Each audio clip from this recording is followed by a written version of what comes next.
Selamat pagi Bapak Ibu yang dikasihi oleh Tuhan Yesus Kristus. Berjumpa lagi dalam doa pagi GKI Gatot Subroto Purwokerto. Hari ini kita akan mempersiapkan diri kita untuk bersama-sama memulai hari. Kita akan berdoa dan memuji nama Tuhan.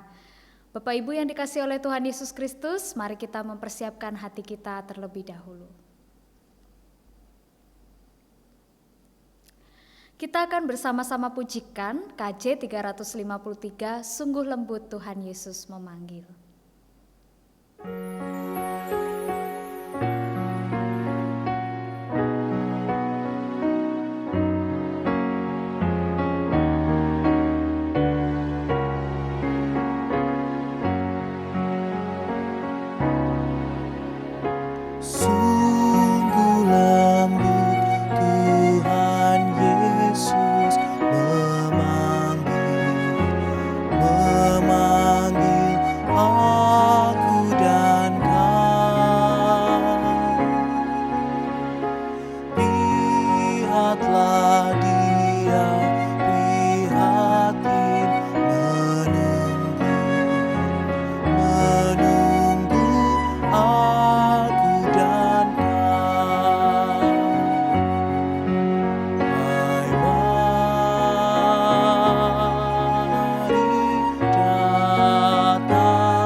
Bapak Ibu yang dikasihi oleh Tuhan Yesus Kristus, sebelum kita akan kembali melanjutkan doa pagi kita pada pagi hari ini, mari memohon bimbingan Tuhan. Mari kita berdoa. Ya Tuhan, saat ini bersama-sama kami ingin memulai hari kami dengan bersyukur kepada Tuhan. Kami ingin bersama-sama mendengarkan juga pemberitaan firman Tuhan untuk menuntun setiap langkah kehidupan kami. Tolonglah kami ya Tuhan, supaya kami betul-betul membuka hati dan pikiran kami, sehingga kami mau ditegur oleh Roh Kudus. Dan biarlah Roh Kudus-Mu juga yang menolong kami, supaya semakin hari kami semakin serupa dengan Kristus.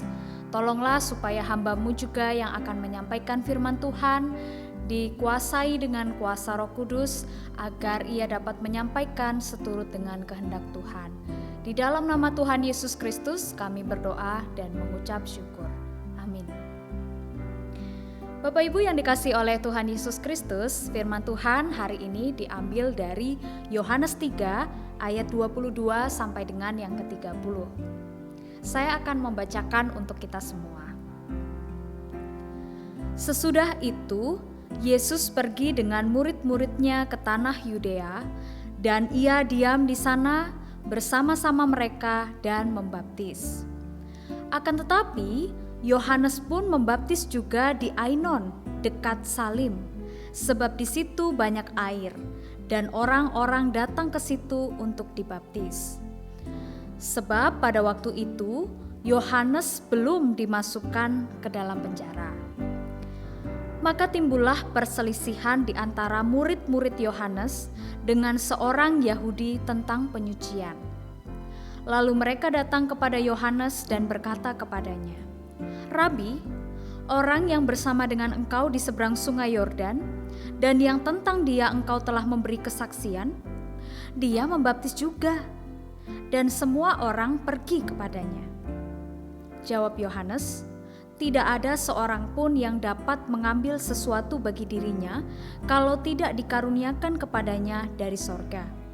Kamu sendiri dapat memberi kesaksian bahwa aku telah berkata aku bukan Mesias, tetapi aku diutus untuk mendahuluinya.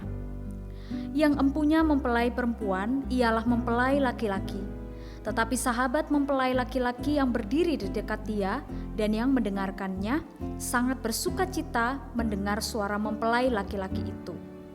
Itulah sukacitaku, dan sekarang sukacitaku itu penuh. Ia harus semakin besar, tetapi aku harus semakin kecil." Bapak Ibu yang dikasihi oleh Tuhan Yesus Kristus, hari ini saya memberikan tema untuk renungan kita, ia harus semakin besar dan aku harus semakin kecil.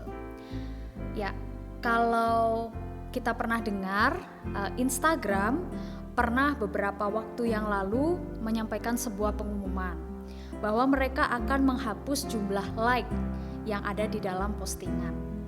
Nah, regulasi yang dilakukan Instagram ini atau pengumuman yang diberikan Instagram ini kepada orang banyak mendapatkan respon yang bermacam-macam. Ada yang meresponnya secara positif, tapi ada juga yang meresponnya secara negatif. Mereka yang merespon secara positif berkata, "Oh ya bagus, kalau misalnya like di Instagram harus dihapus." Kenapa? Karena orang sekarang itu banyak sekali menggantungkan kebahagiaannya pada like, pada orang-orang yang menyukai postingannya. Sehingga ada juga berita yang menyatakan bahwa orang ketika terbiasa mendapatkan like yang banyak di postingannya, lalu suatu ketika postingannya itu mendapatkan like yang sedikit, ia lalu sedih dan bahkan ada juga yang sampai mengakhiri hidupnya, atau dengan kata lain bunuh diri. Karena ia merasa ketika ia mendapatkan like yang sangat sedikit, ia merasa dirinya sangat tidak berharga. Ia merasa dirinya tidak dicintai oleh orang banyak. Ia merasa bahwa dirinya itu tidak punya apa-apa yang bisa dibanggakan. Ironis ya, kalau seseorang menyatakan bahwa dirinya berharga berdasarkan like atau berdasarkan hal-hal yang disukai oleh orang lain. Nah, hari ini kita juga bersama-sama mungkin di dalam sebuah realita hidup, ketika kita mempunyai media sosial di Facebook, di Instagram, bahkan juga mungkin di YouTube, ketika kita berkhotbah, ketika kita melakukan karya, ketika kita bernyanyi dan lain sebagainya. Dan saat itu kita melihat bahwa yang menyukai postingan kita adalah sedikit sekali orang-orangnya, maka kita lantas menjadi orang-orang yang kecewa dan merasa tidak berharga. Nah, ironis sekali karena sebetulnya tanpa like dari Instagram, Facebook, dan lain sebagainya, kita ini adalah manusia-manusia yang berharga. Keberhargaan kita tidak bergantung dari apa yang orang pandang terhadap diri kita.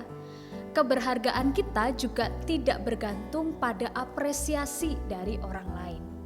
Nah, hari ini kita belajar dalam firman Tuhan tentang Yohanes Pembaptis, yang saat itu murid-murid Yohanes Pembaptis protes karena merasa bahwa Yohanes ini kan orangnya terkenal dan dialah yang patut dipuji dan dimuliakan.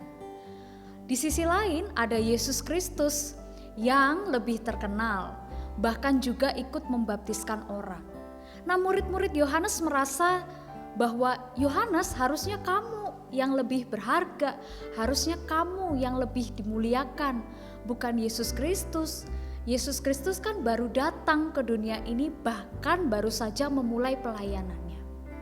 Nah, lalu apa yang dikatakan Yohanes saat itu? Yohanes jelas mengatakan bahwa Justru Yesus Kristus itulah yang harus semakin besar dan akulah yang harus semakin kecil. Kenapa? Karena Yesus Kristus adalah Tuhan dan Dia adalah Mesias yang patut dimuliakan. Aku ini hanyalah utusan. Aku ini hanyalah orang yang mendahului Yesus Kristus untuk mempersiapkan jalan bagi Dia.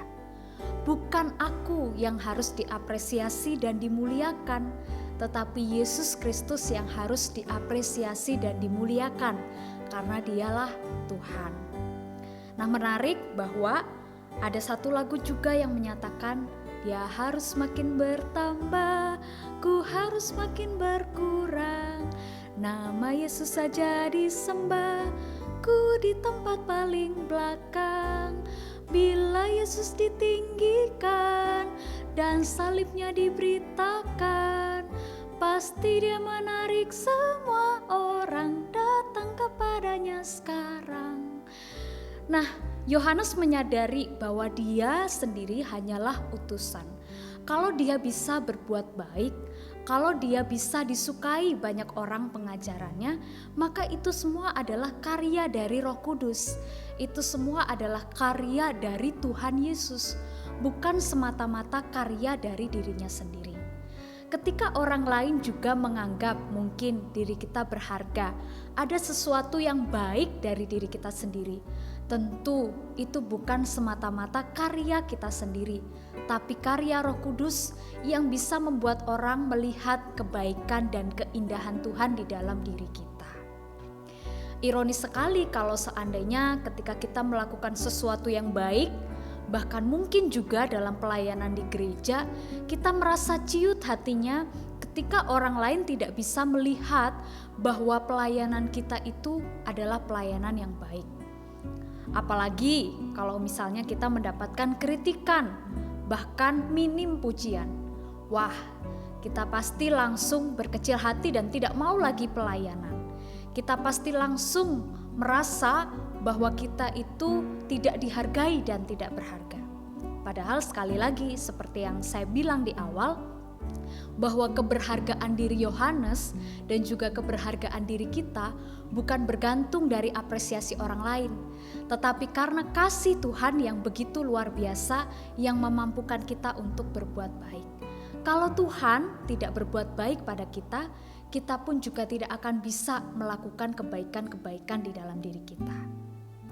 Nah, kita melihat juga mungkin di dalam setiap pelayanan atau di tempat pekerjaan, tempat kita melayani, atau dimanapun kita berada, kita merasa tidak aman atau insecure, atau merasa diri ketika ada orang lain yang lebih baik, kita merasa tidak aman dan merasa orang lain itu menjadi saingan pelayanan kita. Hati-hati Bapak Ibu, jangan-jangan kita sedang memegahkan diri kita sendiri ketika kita melakukan pelayanan. Bukan lagi Tuhan yang dihormati dan dimuliakan. Bukan lagi Tuhan yang menjadi fokus pelayanan kita, tetapi diri kita sendiri dan apapun yang kita miliki. Tak masalah jika kebaikan kita tidak dipandang oleh orang lain. Tak masalah jika mungkin pelayanan kita dimanapun kita berada tidak dihargai dan dihormati orang lain. Tetapi yang paling penting adalah nama Tuhan harus lebih besar daripada nama kita.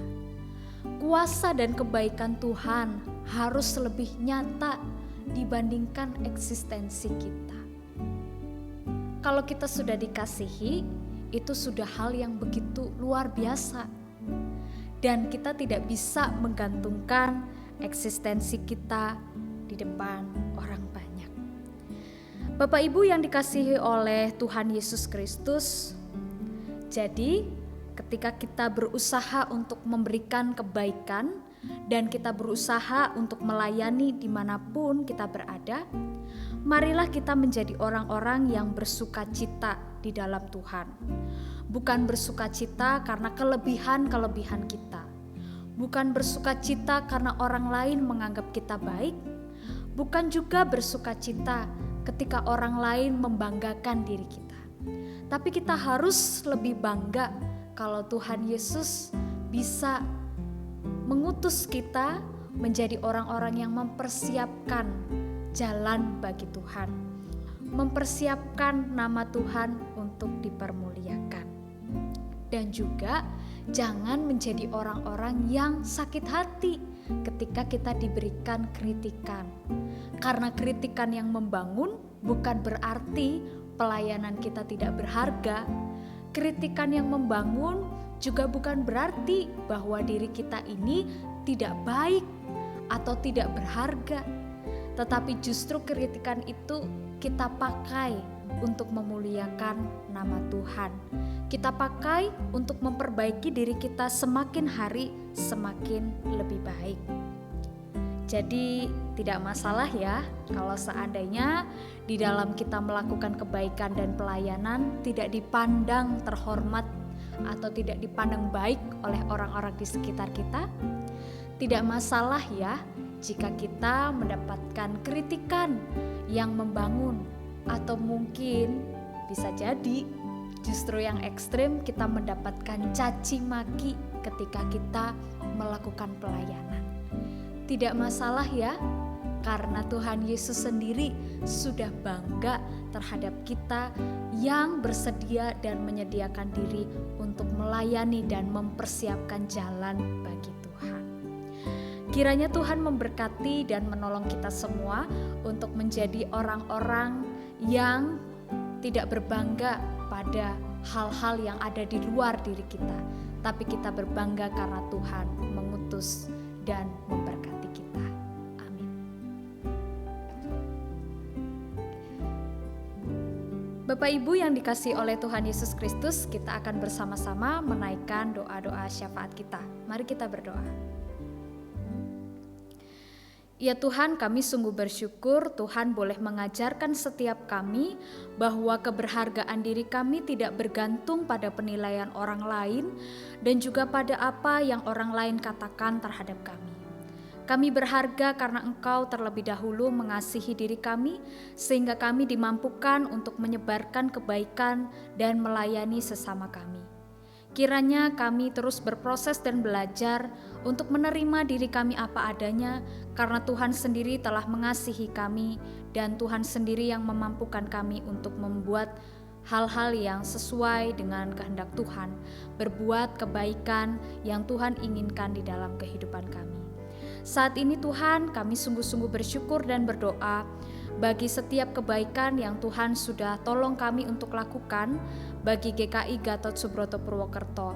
Di tengah-tengah masa pandemi ini, kami sungguh bersyukur bahwa Tuhan menolong kami untuk dapat melakukan kebaikan di dalam rangka menolong orang-orang dan jemaat yang mungkin saat ini mengalami sakit karena COVID. Kami juga bersyukur Tuhan menolong kami supaya kami dapat menolong orang-orang yang membutuhkan bantuan-bantuan, vaksinasi dan juga oksigen. Kiranya kebaikan-kebaikan yang kami lakukan saat ini bukan untuk kemegahan diri kami sendiri, tapi supaya nama Tuhan semakin dipermuliakan. Saat ini Tuhan, kami juga ingin berdoa untuk beberapa jemaat yang mungkin masih berjuang dalam sakit penyakitnya, baik itu karena COVID-19 maupun penyakit-penyakit lain yang saat ini sedang dialami. Kiranya Tuhan menyertai dan hadir di dalam kehidupan mereka. Saat mereka merasakan sakit di dalam tubuhnya, kami yakin dan percaya Tuhan sendiri, tabib ajaib, akan menyembuhkan dan menguatkan mereka. Biarlah setiap sarana kesembuhan yang mereka usahakan untuk semakin pulih dapat menguatkan mereka dan dapat menolong mereka untuk memperoleh kesembuhannya. Dan juga keluarga yang mungkin menemani di dalam rasa sakit dan juga penyakit yang saat ini menggerogoti tubuh dan membuat hati menjadi sedih dan kurang berpengharapan, kiranya dapat menguatkan dan memberikan kasih yang begitu besar. Biarlah kami tidak kehilangan pengharapan dan iman di dalam Tuhan. Biarlah dalam sakit ini justru kami dapat melihat Tuhan bekerja di dalam hidup kami. Kami juga berdoa untuk bangsa dan negara kami di dalam situasi PPKMD ini. Kiranya Tuhan menolong kami supaya dalam situasi yang serba sulit ini kami dapat melewatinya dengan pertolongan tangan Tuhan. Tuhan memberkati untuk jemaat yang susah dalam ekonominya karena pandemi dan juga PPKMD ini. Kami yakin dan percaya Tuhan akan memelihara dengan cara Tuhan sendiri. Dan kami juga memohon kepada Tuhan untuk setiap kehidupan yang akan kami jalani hari ini. Biarlah penyertaan tangan Tuhan menolong kami agar kami dapat menjadi berkat bagi orang lain di dalam setiap pelayanan yang kami kerjakan. Terima kasih ya Tuhan, kami menyerahkan hidup dan kehidupan kami ke dalam tangan-Mu. Di dalam nama Tuhan Yesus Kristus kami berdoa dan memohon. Selamat pagi Bapak Ibu, sampai jumpa di doa pagi di hari-hari yang selanjutnya. Tuhan memberkati setiap aktivitas dan pelayanan kita. Amin.